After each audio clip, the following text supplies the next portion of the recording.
What's going on, everybody? I'm Eating Things, and you're watching Less Than Rhetorical. And if you've been thinking about which operator is the best operator in Rainbow Six Siege Year 9 Season 2, think no more, because we've got answers for you today. I'm here with my good buddy Hydrator, who, hey Hydrator, how you doing? Good. He's, How are you doing? I'm doing good. He's here with me. I've created a tier list, and I'm going to share it with you right now, Josh. This is my Year 9 Season 2 tier list. Let me tell you how this works. I've created a main operator section. Like, this is the operator that I recommend if you're solo queuing out there, and this is a solo queue tier list. Main this operator. Abuse this. These guys are so good right now. There's some very good operators here that I put up on here. There's some situational operators that's like they may be good in certain situations. They may not be good in other situations. So, like for example, if there's a wall you need to take down, I've got a lot of hard breaches in this section. If you're looking at that bottom list down here, I've got a section where I'm discussing operators that, these guys are, they're really subpar right now in this season. If you're really good and you understand how to use them in a team environment, you might be able to get away with it sometimes. But there are better operators that you can bring. Like, you're never going to sit around and say, oh man, if we had only had IQ, we would have won that round. And so that's and maybe you are, I don't know. I'd like to hear your thoughts on this, because then I've got a final category that's like, dude, what are you thinking? Like, these guys, you should never. They're just trash right now. They're so situational, so niche that it's just not bringing a lot of value. There's such better operators you can pick for solo queue than these operators, and I just wouldn't recommend picking them. So. I want your thoughts, Josh. Take a look at this list and tell me, am I off base? What do you think? Well, it'll surprise you to hear that I have some operators ranked differently than you. Um, All right, let's hear so it. now, and just to clarify, are we looking at this list like if you're five stacking, duo queuing, triple queuing, solo Just solo queuing? queue, solo queue only, solo queue only. Okay. So yeah, obviously that has a huge impact on the operators that you choose, and where you value them. Um, and so that's a good caveat to talk about at the beginning. So And this is only uh, attackers. So, as well, you may see there's no defenders on this list. yes, yep. Um, all right. Well, so I have a um, different group of the mainness operator than you.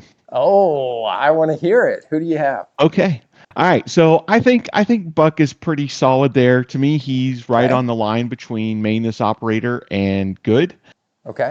But I definitely see the appeal with the up and down ability for soft destruction, being able to take close quarter combat with hip fire. All of those things are great. And a pretty solid gun too. So Mm-hmm. there's a lot that you can do with Buck. I like him there. Um, but when it comes to striker, I think I would probably put him more in the situational category. Oh, wow. All the way down to Yeah, situational? yeah, I would. Wow, that's a big difference. Why? Well, so one of the things about it is I think one of why I would play striker, why I would enjoy striker. His gun is pretty good. It's not the best gun, but it's definitely not bad. Um, but I would only really want to use him in a situation where um, I don't have teammates to help out at all. Yeah. Um, but a lot of So, like times a when you're solo queue solo queuing, situation? a solo queue situation. But even then, there's a possibility someone else is taking hard breach. So I'd rather take somebody else that I can do EMP grenades with, but also get some extra utility, especially because the hard breach is slow. It's riskier. Hmm. Kind of the same thing with thermite. One of the reasons why I do definitely agree with your thermite take there. But Hmm. that's why I would put Striker a little further down. There are situations where I definitely would want to use him because that's the only way I'm getting the wall down, and I have to have this wall down. But there's other times where the other utility might help me to where I don't need the wall, or I can help someone else get the wall, and still have some utility to mess with the team that's a little bit stronger. I see what you're saying, but I also see, in addition to that, him or her. I think it's strikers are her. Is it a her or is it a him? I think it's. She. It's a You're she. right. It's. I also see, in addition to what you're talking about, I do see some value from an entry fragging perspective. If you go like flashbangs and nades, Right. so could I convince you to put her in the very good section? Like split the difference? So the tough thing about that is, when it comes to entry fragging, the grenades are good, but I really do like, old school Sledge. He's not there this season, but Buck, Ash, what they do is their ability to tear down the wall quickly. Okay. Um, the flashbangs are nice. I wouldn't be opposed to a very good, but I would also say that even there on the entry fragging, there's just better options. Okay. So we're going the very end of the list of very good. Like That right sounds on good. the okay. All right, I'll take it. I'll take it. All right. So what about Dokubi and Ying? What are you thinking? So Dokkaebi and Ying struggle a little bit from the same thing to me. I would put them into the very good category as well. Um, Who do you so have up here in Dokkaebi, Maine? uh, so who I have up there in Maine, I have Ace, Yana, my um, kind of cheeky pick that maybe I'm just saying to be difficult, but I still kind of like it the more I think about it, is Grim. Grim. And Okay. then Ash is at the very end of that list for me. And Ash. All right. So I gotta say, Grim and Ash are really good this season. I Yeah, considered both of them for main this operator section. Um, I decided not to go with that only because I didn't want this section to be full of all the operators in the world, sort of thing. right. And but I do see the appeal for Grim and Ash. For me, Yana is my girl. Like I love Yana. I love her. I love playing her. I love the utility that she brings. But I gotta admit, she's really fallen off. Like I thought that Yana was gonna be so good with impact EMPs, and I would just change the way I play Yana. I wouldn't play her as an entry fragger. I'd play her as a support operator to get the wall. But then I found myself just not playing Yana that way. And you know what? I didn't see anybody else playing Yana that way either. I was listening to a video by Braction, a tier list by Braction. He was discussing like the same thing with Yana. And I don't know. I'm just not comfortable with her being like somebody I'd recommend to main from now on. Why did you put her in main this operator? Uh, so the biggest thing about Siege is intel, knowing where people are at. Mm-hmm. And, a lot of operators, you only have two drones, and then that's it. And then you've got to rely on your teammates. You've got to rely on sound. With Yana, you can, if you're willing to play patient. Now, not everybody is, so that definitely makes a difference in how, whether or not you want to main the operator. But if you're willing to play patient, I think Yana is a really good choice because of the intel she can give both you and your team.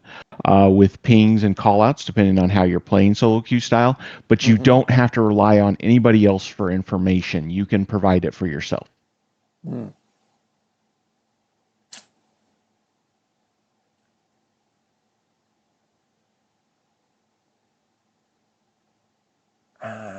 I don't know though. I see your appeal.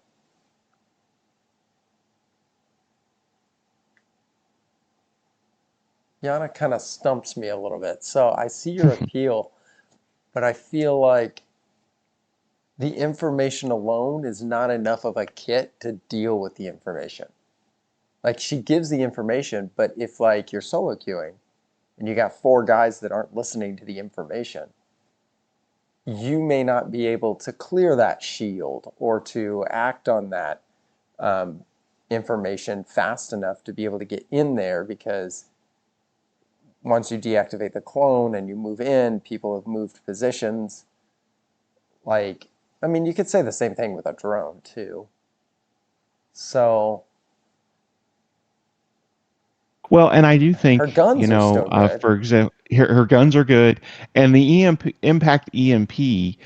Um, for example, like let's say you do use Yana, and you take a little bit of time, and you see that there are Kapkan traps, Oh or yeah, other that's electronics powerful. that are blocking you. Having an impact EMP to allow you to charge in, and use the intel quicker, actually is a good way to use some of her extra utility. I really miss the flashbangs. I do, Yeah, I because do get that. I used to chuck a flashbang one way, turn the other way, and be able to take a gunfight. And I can't do that anymore. I throw in an EMP one direction. I've done it too. And that's actually, maybe that's why I stopped playing Yana, is because I'm still in that old mindset. I get to a window and I'm like, cool, I'm going to chuck a, oh, wait, it's an EMP. And then Right. suddenly I'm in a bad position. I can't win the round anymore because my plan is no longer any good. Maybe that's why I stopped playing her. And Maybe actually, I need that's to one think of the about it reasons differently. why she's kind of fallen out of the meta, I think, is because people were actually using her as a replacement Ash when Ash was struggling. Right. And Ash lost the flashbangs and things like that.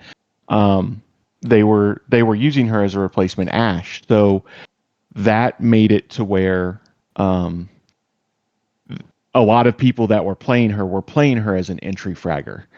But I We, think if you're planning to play Yana, you have to look at her different than that now. okay. So I think she has a place, and again, if you wanted to main her, you would. But your mindset is not going to be you're playing Ash 2.0. Can she be in very good?